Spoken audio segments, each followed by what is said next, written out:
Joining us now, two of the key vote counters in the Congress, House Majority Leader Steny Hoyer for the Democrats, House Republican Whip Cantor. And let's get right to it, Leader Hoyer. It takes 216 votes to pass. How many do you have today? Well, I don't have a precise number. And if I did, I probably wouldn't give it to you, Mr. O'Stephanopoulos. But having said that, we think we'll get the votes. On every major piece of legislation we passed over the last year, the press was right up to the last minute. Do you have the votes? Do you have the votes? We said we think we do, and yes, we did. We think we'll have the votes when the roll is called. And Congressman Cantor, you put out a memo in late February where you did a vote count for the Democrats. You did their work for them, showed them coming up very short, and you had a conclusion, and we want to show our viewers that conclusion. Speaker Pelosi will not be able to muster the votes needed to pass a Senate reconciliation bill in the House. Do you still stand by that conclusion? Well, George, I would say this. So far, that prediction is accurate. Obviously, they don't have the votes yet. I know they're working very hard. The problem is, I think there's a lot of uncertainty still surrounding this bill, and frankly, the American people, I think there's a better way. We've been working on this health care bill for a year. The latest news about this health care bill is perhaps there is an additional cost that it would push the bill over $1 trillion, which would result in yet more Medicare cuts to seniors. So again, I think there's a lot of uncertainty. People are very frightened about the cost of this bill, and I believe that's why there's so much difficulty. That's George, some of the speculation. George, let me say in terms of doubt. In fact, since the president addressed the nation on health care, the support has gone up 18 points, and a Wall Street Journal poll that just came out shows a majority of those responding indicate they're for the bill. An economist poll showed the same thing just a week ago. So we think support is growing for this bill as they see what we're doing, putting Americans, small business, in charge of their insurance, not the insurance companies, opening up, making transparent markets.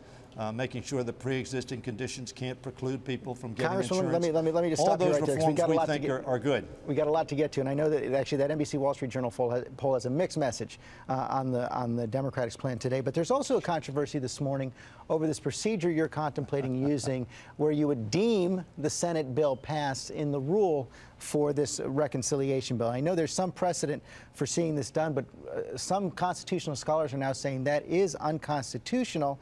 And with legislation so divisive and so consequential to so many people, wouldn't it be better to have a clean up or down vote on the Senate bill? We're going to have a clean up or down vote on the Senate bill. That'll be on the rule. This is a procedure, by the way, that was used almost 100 times under Newt Gingrich and over 100 times by Speaker Hastert, which my friend Mr. Cantor supported most of the time, if not all the time. So this is not an unusual procedure. We're going to vote on a rule. It's simply like a conference report. Conference report comes back, you vote on it with amendments. Unfortunately, the Republicans are a little bit like the boy who killed his two parents and then wants sympathy because they're an orphan.